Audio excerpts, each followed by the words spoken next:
What's going on, money lovers? Welcome back. Today I want to talk about something a little different and talk about some of what I think are the best credit cards. Now, you've probably heard a lot of bad things about credit cards, and while it's definitely true that you don't want to get caught up in credit card debt, and if you think you're prone to spending more money than you have or you make, stop right now. Do not get a credit card. But if you have a little bit of self-discipline and you know that you're going to pay all your bills on time, then credit cards can be a powerful tool to help you build wealth. There are many ways that by using credit cards, you can spend money that you already have to spend anyway, just day to day to get by, and earn rewards on this money, either in the form of cash back or other types of rewards, including fully paid for vacations. There are many options that I'm going to get to today, and some of what I think are the best credit cards and where you can learn more about which card is right for you. So I'm going to go over 3 credit cards that I use that I think are the best cards for me. And if you stick around to the end, I'll even throw in one bonus card that I just got. So if you're not already familiar with how some of these credit cards work, I'll do a quick breakdown. There's many perks you can get with credit cards. They all offer different rewards, so you can have credit cards with sign-up offers where if you spend a certain amount of money within set time periods, let's say first 6 months, if you spend $2,000, you could get $300 back just like that. There's cashback cards that'll pay you a certain percentage based on different categories for spending money. So let's say you have a cashback card that pays you 5% back for grocery stores. So every $100 you spend at a grocery store, you get $5 back. There's travel cards where every dollar you spend gets you points that you can use to redeem for airfare and hotels. There really are a lot of possibilities, and there's so many cards to choose from. A lot of it's going to come down to personal preference and what you think is best for you and where you spend most of your money and what your goals are, and I'll explain why I have the cards that I do. Alright, so the first card that I use, probably my favorite and most used card, is my Amazon Prime Rewards Visa Signature card. Now, just for signing up and getting approved for this card, you will instantly get a $100 Amazon gift card. Some of the perks of this card include 5% back on all Amazon purchases and Whole Foods purchases. So if you use Amazon a lot, this card is definitely for you. I also can get 2% back at restaurants, gas stations, and drugstores, 1% back on everything else, as well as 10% back on certain products. There is no annual credit card fee, which is big. Some cards charge huge annual fees, which is something you definitely want to look out for. So with this card, I also have the option to pay over time interest-free. So for the first 6 to 18 months, I can get 0% interest and choose to pay for items over time. Now, I haven't used this perk because I'd rather get the cash back, and it's one or the other.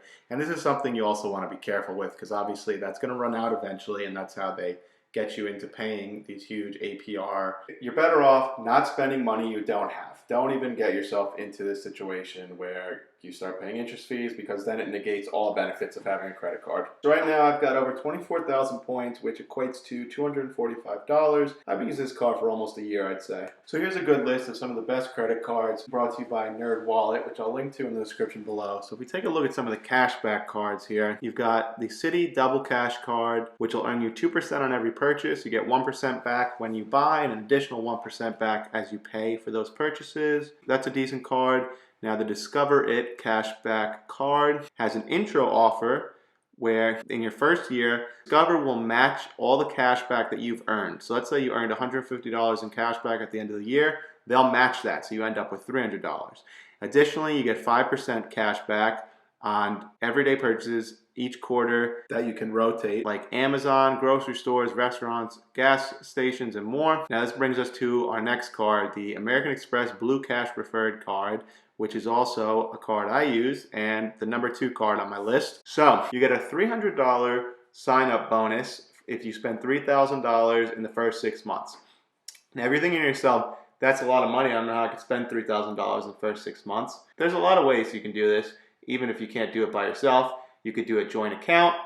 When you go out to eat with your friends, if we can ever go back to restaurants again, let's say you go out, you have a big meal between you and your 10 friends that comes at $300. You say, hey, I could put this on my credit card and have everybody else Venmo you for their portion. That's another way you can quickly get up to that $3,000 threshold and get $300 back. Now with this card, there is a $0 annual fee for the first year and a $95 fee each year after that. Now with this card, you get 6% back at US supermarkets, which is unbeatable. I haven't found a better deal than this.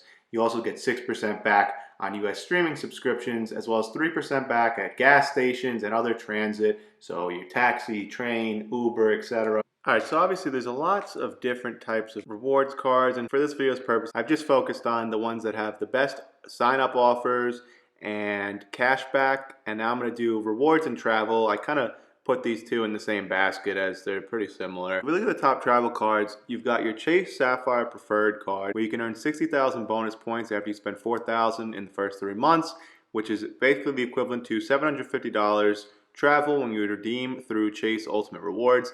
So that's essentially, round trip flights or maybe more. Just by spending money that you had to spend anyway, you're getting a free trip out of it.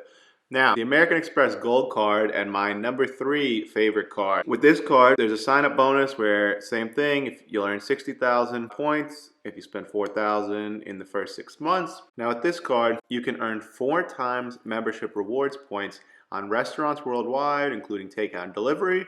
So if eating out is your thing, you can get a ton of points through that. You also get 4 times points at US supermarkets, which adds up very quickly, at least for me. You can also get 3 times rewards for flights that you book directly with airlines on American Express Travel, and there are some other benefits. So those are the 3 cards that I personally use the most. The American Express Blue Card, the Amazon Prime Visa Signature Rewards Card, and the American Express Gold Card. If you're still here, I've got one bonus card for you. Bonus card, and the 4th card I want to talk about today is the Verizon Visa Card. Now this is a card that I just got. It's got a lot of unique perks. You can get $100 in credit applied to your wireless bill over the next 24 months. Now this card is only available to Verizon customers, and they provide my service, so I figured I'd give it a try. So it'll get you also 4% on grocery and gas purchases, 3% on dining, and 2% on Verizon purchases, which was the main reason I got it. So that's 2% back on all Verizon purchases. So that includes your cell phone, Verizon Fios, telephone, internet, cable, and 1% on everything else.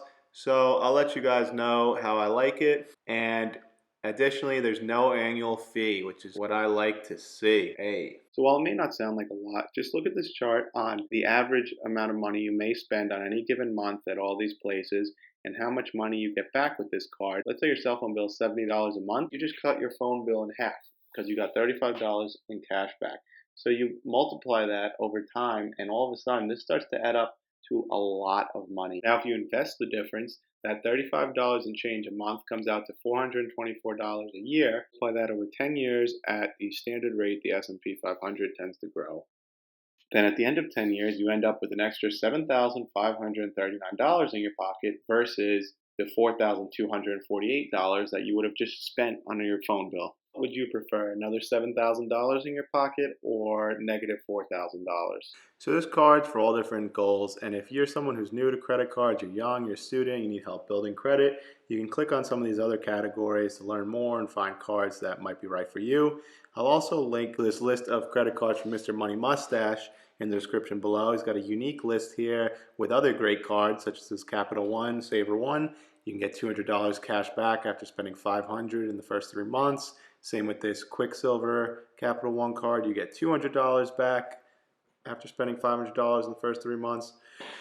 So there's lots of options out there. It's all about curtailing them to what your goals are. Are you someone who's looking to save money and just get cash back? Do you want a nice vacation to look forward to at the end of the year? Then maybe rewards are better for you. Maybe you own a small business. There's business cards.